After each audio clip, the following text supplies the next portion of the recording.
Hey there, guys. All right, today we are back with some more History Matters. This time we're actually going to watch a newer video from them.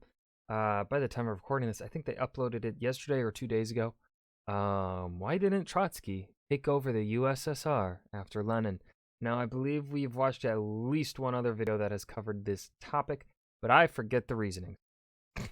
Actually, no, I vaguely remember them, don't remember the specifics though, and I'm curious how History Matters is going to tackle this topic, especially in only 3 minutes.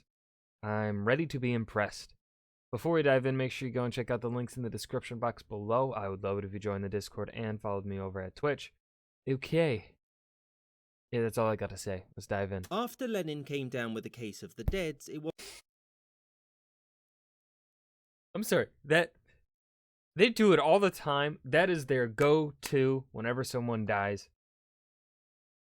But goddammit, it's funny every time. It wasn't long until Joseph Stalin took over as the undisputed leader of the USSR. As many of you will know, Lenin was not a fan of Stalin and openly didn't want him to succeed. And yet, Stalin won out in 1924, and a few short years later the Soviet Union was under his absolute control.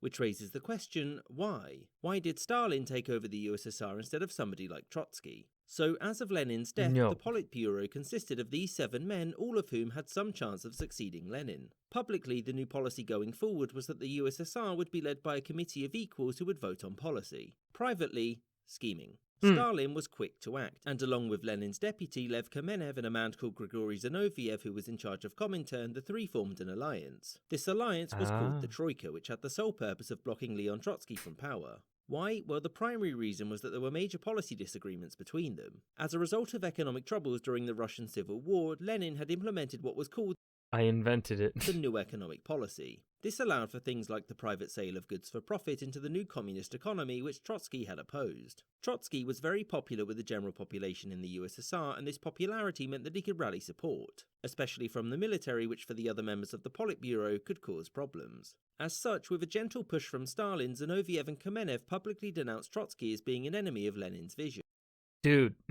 Over the next year and a half, both sides tarnished the other's reputations. You're dumb. Your mother's. Until everybody involved looked quite bad. Politicians may be flawed. Pravda, printed in English for some reason. Shock revelations indicate that political leadership may be filled with self-serving idiots. Oh shit, they actually have this really written out. Over the past 18 months, it has become clear that some of our glorious leaders may disagree about some stuff. Nikolai Bukharin and Grigory Zinoviev have called into question the tactics that Trotsky used during the Polish War of Aggression, in which they shamelessly tried to conquer Siberia and eat all of the babies that lived there. Their claim is that, had Trotsky shown any competence, then the revolution could have spread to Germany and from beyond there, the moon. In response, Trotsky dribbled some incomprehensible nonsense and was generally an idiot, which this unbiased newspaper thinks was likely a statement in support of restoring the Tsar. Not cool, Trot. Not cool.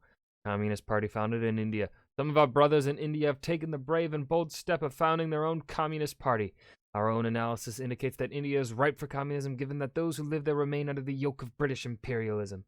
The party's first General Secretary, Vishnu Gate, hailed the party's creation as the first step on the road to Indian independence and the ending of any and all equality there. When asked about their thoughts on the new political party, British authorities hid our reporter until he told them where the communists were meeting, which he did because rifle butts really hurt, and who wants the trouble, you know? I love this so much. Update. Belgium still exists. In a shocking twist, this new paper is receiving news that Belgium, that little country between France and the bad one, hasn't been conquered. This update confirms that the Belgian streak of existing still continues, and despite the fact that the surrounding countries could very easily just eat this Belgium, they are refraining from doing so. The Soviet government has congratulated Belgium on not becoming Western Germany, but has issued a reminder to its own neighbors that such independence is not guaranteed. Except for Stalin, because he had kept quiet. Trotsky's reputation as a military leader was particularly damaged, and he had to resign as head of the Soviet armed forces. Whilst all of this was going on, Stalin was making friends with the other Politburo members, like the editor of Pravda, Nikolai Bukharin. He also made friends with the man actually doing the day-to-day running of the USSR, Alexei Rykov. And this is where Trotsky fell short. Stalin was willing to concede points to make friends and put gaining power over any ideological purity. Unlimited power. my beliefs or whatever. Whereas Trotsky would concede precisely nothing, and his staunch opposition to the deeply held beliefs of his fellow communists did not win him any friends. When it was time for new internal elections to the Politburo, Stalin's new friends were able to band together and got Kamenev demoted whilst bringing in more friends of Stalin. This spooked everyone else, who suddenly thought, hey, this Trotsky guy might not be so bad after all. As such, new alliance, the United Opposition. They opposed the new economic policy, wanted faster industrialization and more interference in foreign affairs to spread communism. These may or may not have been good points, but it didn't matter because Stalin was in control of most of the levers of power at this point. And so he just used the secret police to threaten members of the United Opposition into silence. He got Trotsky deselected, and soon afterwards he outlawed opposing the Politburo's policies. Trotsky was then exiled to the Kazakh region of the USSR and was then kicked out of the country in 1929. And so, with Trotsky dealt with, made in Albania, god damn it, Stalin was free to fully assert his control over the party. And subsequently, of the 7 members of the Politburo who served just after Lenin's death, Stalin purged most of them and assassinated Trotsky in Mexico in 1940, leaving himself as the unparalleled ruler of the USSR. I hope you enjoyed this episode. This was a good episode. This was really, really good. Yeah. Why didn't Trotsky take over the USSR after Lenin?